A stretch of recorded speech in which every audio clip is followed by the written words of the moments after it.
my friends, and welcome. It is a privilege for my fellow staff members and I to be sharing with you this week. And so we're going to be touching on the theme of I rest my case, or in other words, we can rest in His case. So my question to you today is, and it's a question that's heart to heart, during the moments that you make mistakes, during the moments that you just downright fail or miss the mark, I want to ask, are you feeling a fear towards God?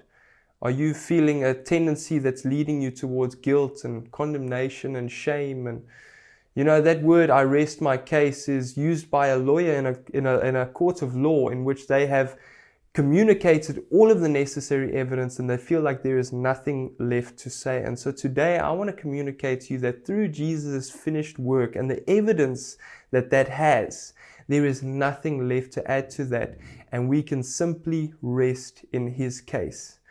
You see, I want to highlight to you today that Jesus is our advocate.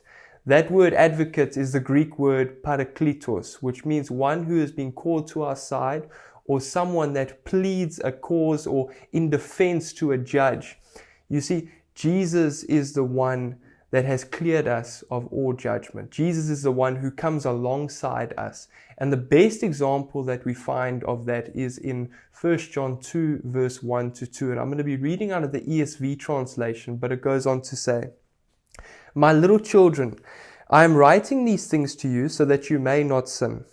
But if anyone does sin, we have an advocate with the Father, Jesus Christ the righteous. He is the propitiation for our sins, and not for ours only, but also for the sins of the whole world." My friends, this verse is saying that you don't have to sit in guilt and condemnation. It starts off by saying the goal is that we don't live a life of falling into things that harm us, and we actually experience grace, which helps us overcome the things that, in the areas where we're missing the mark.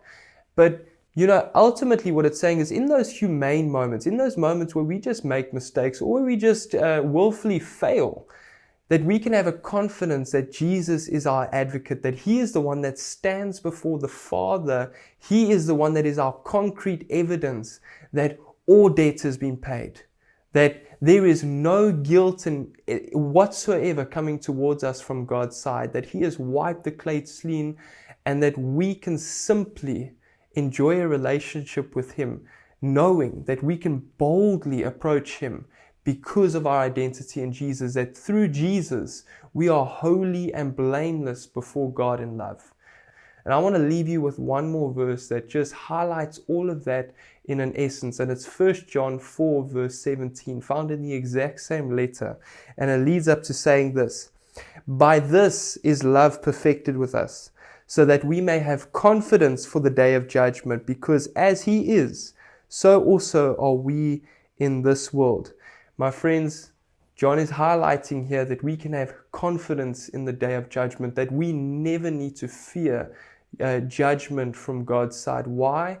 Because as our advocate is, as Jesus is, as He stands before the Father, so are we in this world. Not one day when we get to heaven, but right now in our born-again spirits. As He is, so are we, and so we stand.